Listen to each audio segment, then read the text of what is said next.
Bom, boa tarde, bom dia, boa noite para vocês. Vamos ver a última parte da magnetostática que a gente não revisou, que era previsto para ver essa semana passou.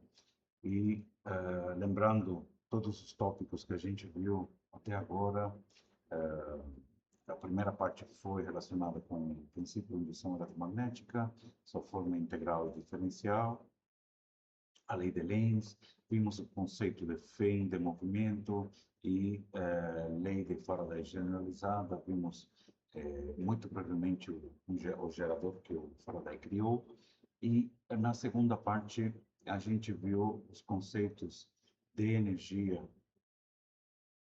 armazenada no campo magnético. No caso, o dispositivo que se usa para isso é o indutor, e as grandezas que caracterizam os indutores, uh, ou circuitos onde se induz uma FEM ou uma corrente, que são chamados de indutores, e a grandeza atrelada com eles, o que caracteriza eles, a indutância própria e a indutância mútua, no caso de vários circuitos próximos um do outro. Tá? E agora vamos ver o tópico de corrente de deslocamento e a contribuição de Maxwell, a lei de Ampère, que converteu uh, a inicialmente chamada de lei de Ampère em lei de Ampère-Maxwell. Então, vamos em frente, passar rapidamente aqui pelos tópicos que revisamos na indução eletromagnética. Basicamente, tem uma forma integral e uma forma diferencial para a lei de indução de Faraday, mas basicamente a lei nos diz que a variação de fluxo do campo magnético cria um campo elétrico, portanto, cria uma FEM ou uma corrente induzida, atrelada ou relacionada com esse campo elétrico, tá? Essa FEM pode acontecer em circuitos estáticos ou em circuitos dinâmicos que se movem relativamente entre si, tá? A FEM generalizada ou a lei de Faraday generalizada tem em conta o termo devido a circuitos que não estão em movimento e o termo devido a circuitos que estão em movimento e que, portanto, podem induzir também uma FEM, uma corrente neles, tá? Não importa não importa como escrevamos essa expressão, tanto uma quanto a outra depende ou tem sua origem na variação do fluxo do campo magnético, que pode acontecer pela variação do vetor campo magnético, da magnitude do campo magnético, pela variação da área das linhas de campo magnético em questão, a área onde a variação do fluxo magnético acontece, ou pela orientação entre os vetores B e DS. Uhum.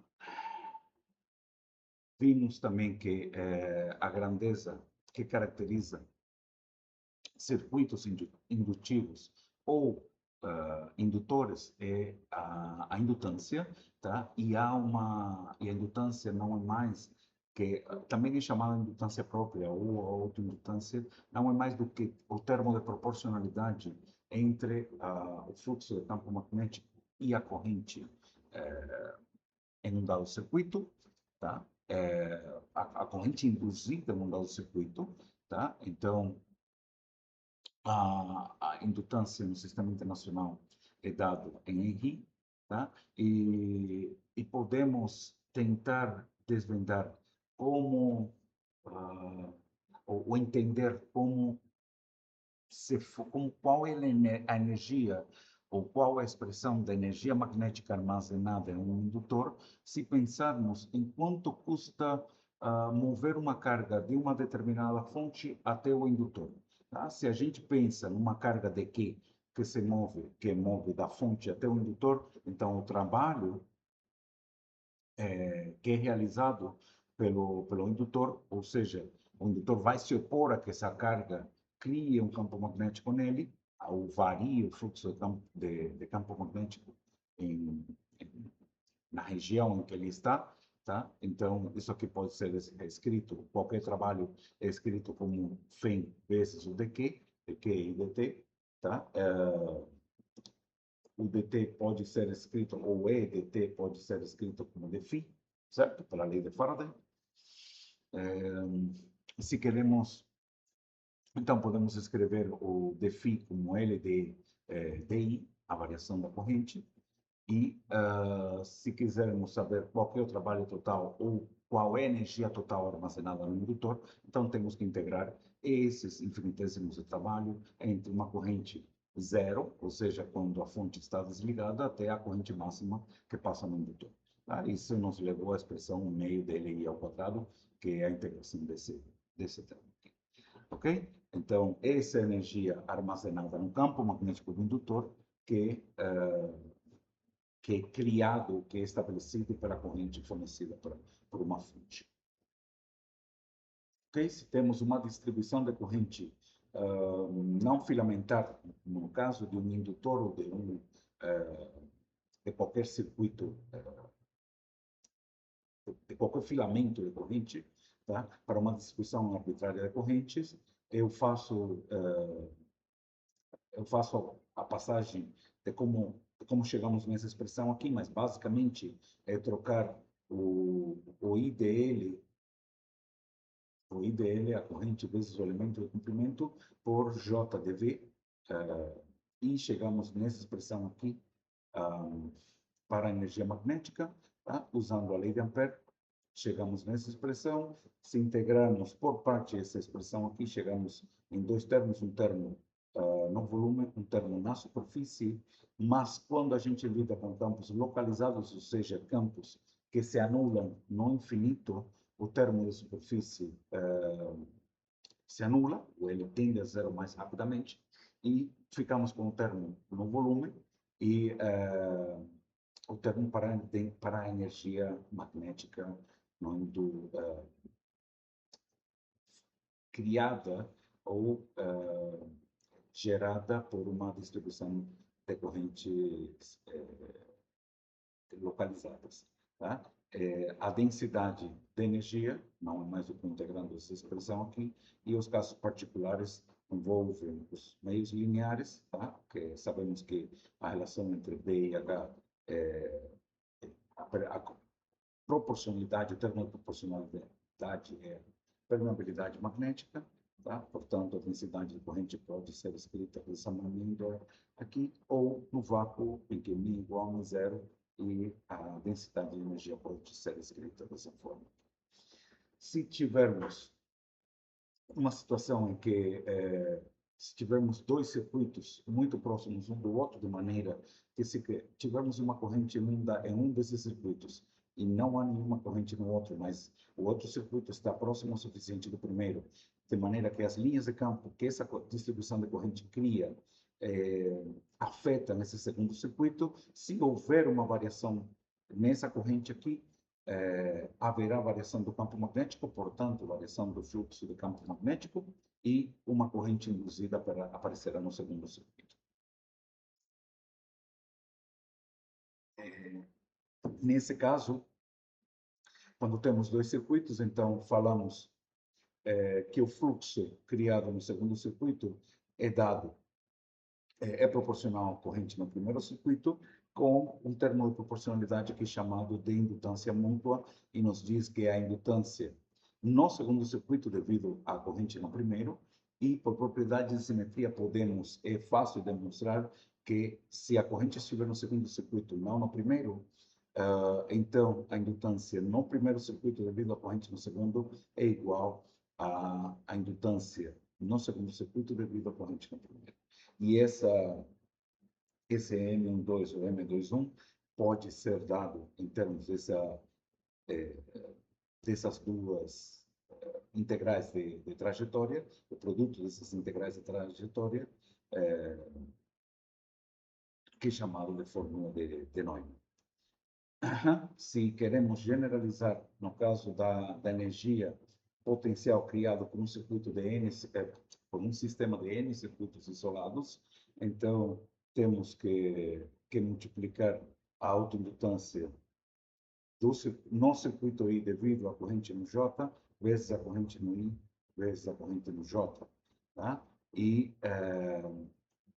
quando I é igual a J, a gente tem o LI, que é a indutância própria do I, assim, no circuito. No caso dos dois circuitos, é essa expressão aqui para a energia magnética.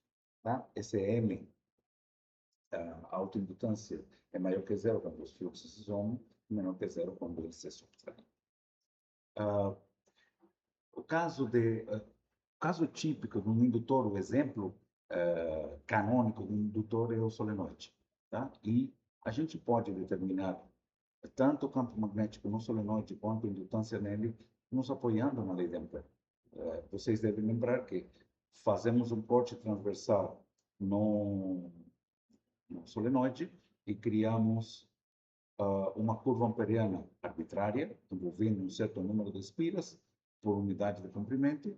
Tá? O circuito ABCD, vemos que quando usarmos a lei de Ampère nesse circuito, os trechos AB, BC, AD, essa integral aqui vai ser igual a zero, porque aqui não tem campo magnético, aqui também não, e esses pedacinhos aqui dentro do solenoide, o B é perpendicular com o DL.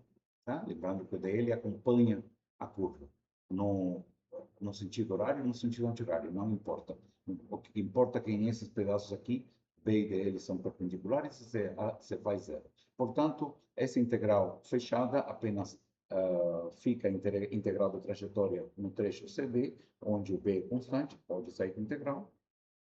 Isso nos leva a essa expressão por B, e usando o número de espiras por unidade de comprimento, então a gente chega a que B é igual a μ0 N vezes N.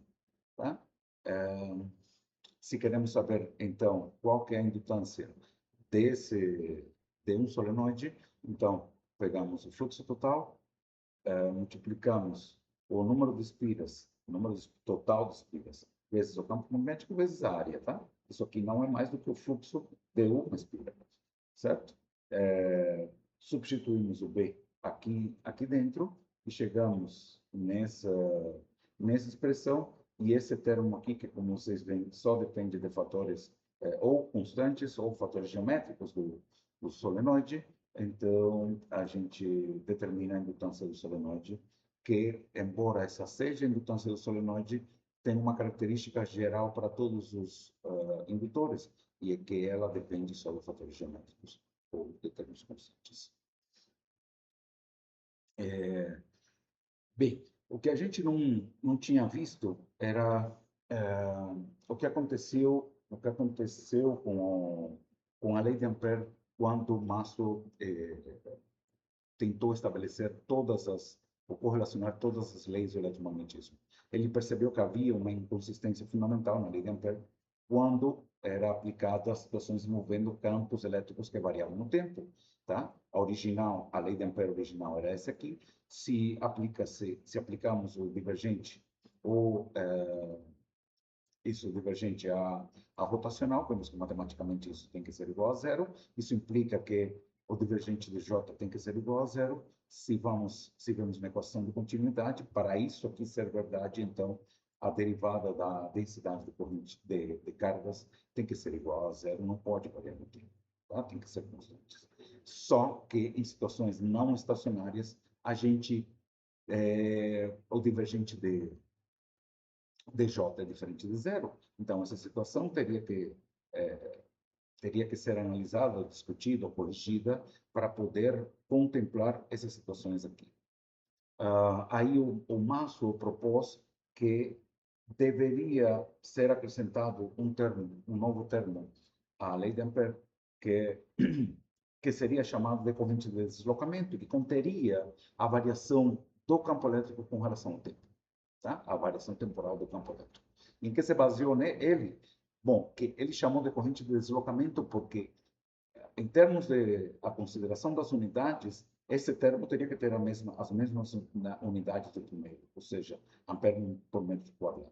Mas, além disso, também pela consistência com a lei de Gauss.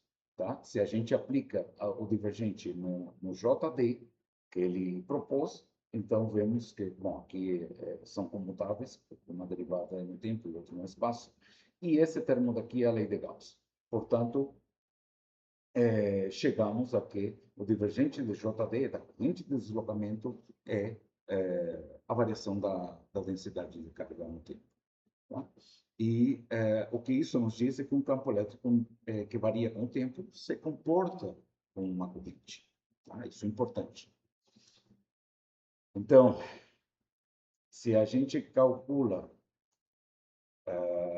a divergência, sabemos que matematicamente isso é igual a zero, mas se pegarmos a nova configuração da lei de Ampère, com o termo de Maxwell acrescentado, chegamos a que, usando a lei de Gauss aqui, então chegamos à equação de continuidade, que é restaurada mesmo com esse termo tendo sido acrescentado à lei de Ampère. O exemplo típico, e esse foi por culpa desse exemplo, é que surgiu o questionamento das falhas da lei de Ampère, como ela era expressa para condições estáticas, estacionárias.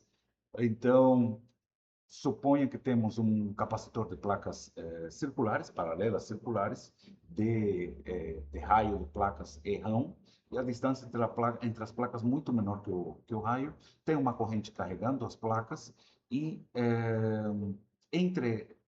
no fio a gente sabe que, bom, se tem uma corrente, então o J é diferente de zero. E esse aqui é um fio neutro, sem excessos de cargas, tá?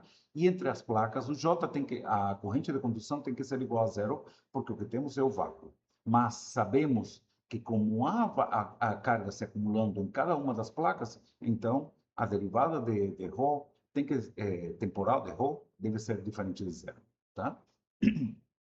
Então, entre as placas que temos, qual que é o campo elétrico que se cria entre as placas no capacitor? Sabemos que é sigma sobre ε0, só que esse sigma varia com o tempo, porque a carga vai variando com o tempo entre as placas. Densidade de carga é carga por unidade de área, tá? Carga que varia com o tempo. Então, essa é a expressão do campo elétrico entre as placas do capacitor. Se queremos saber qual que é a corrente de deslocamento, bom, o termo proposto por Ampère foi esse, por Maxwell, foi esse aqui. Derivamos essa expressão com relação ao tempo, chegamos nesse aqui, ou seja, não muita novidade, corrente por unidade de área. Se queremos saber quanto vale a corrente de deslocamento, então multiplicamos a densidade de corrente pela área das placas. Quando substituímos essa densidade de corrente aqui, vemos que a corrente de deslocamento é exatamente igual à corrente de condução dos fios. Esse é um resultado fantástico, tá? O campo magnético entre as placas, então a gente pode ter...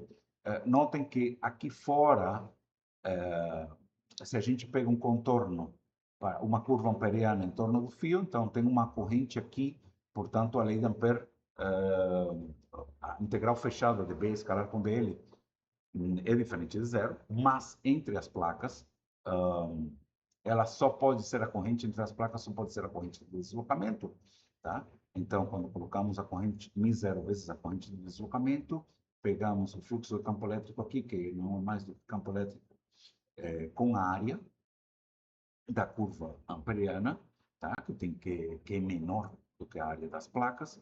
Então, derivamos isso com relação ao tempo, o único que é derivável com relação ao tempo é o campo elétrico, e chegamos nessa expressão daqui, quando a gente deriva a carga com relação ao tempo, isso é a corrente. Esse é o IT que alimenta as placas do capacitor. Vejam que o campo aqui dentro, então, depende dessa corrente. Por quê? Porque a corrente de deslocamento é igual à corrente nos fios, certo?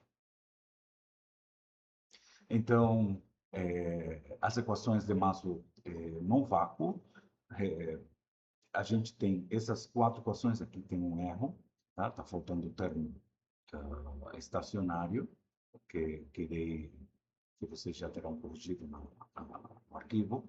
Tá? Veja que é um sistema de equações acoplados, e só falta, e não é simétrico, porque não tem um termo monopolar, que é o magnetismo, tá? Mas são as quatro equações no vácuo. Depois, no próximo capítulo, veremos as equações de Maxwell, tanto no vácuo quanto em meios materiais, e falaremos um pouco mais amplamente sobre elas, discutiremos elas um pouco mais extensivamente. Tá? E, como resumo da aula, a lei de Faraday, tá? Um campo magnético que varia no tempo cria um campo elétrico, ou cria uma fenda induzida, ou cria uma corrente induzida. Essa fenda pode ser devido a circuitos estáticos, ou circuitos dinâmicos, ou de movimento relativo entre si. A energia magnética pode ser expressa em termos da integral do produto escalar de H com B para qualquer distribuição de corrente, uma distribuição de corrente arbitrária, ou para correntes filamentares, ela pode ser escrita em termos da indutância, como meio da indutância vezes a corrente ao quadrado. O termo que Maxwell acrescentou à corrente de deslocamento é um termo que contém uma derivada temporal do campo elétrico, tá? E a lei de Ampère-Maxwell pode ser escrita dessa maneira, com o termo de correntes estacionárias e o termo devido a correntes não estacionárias.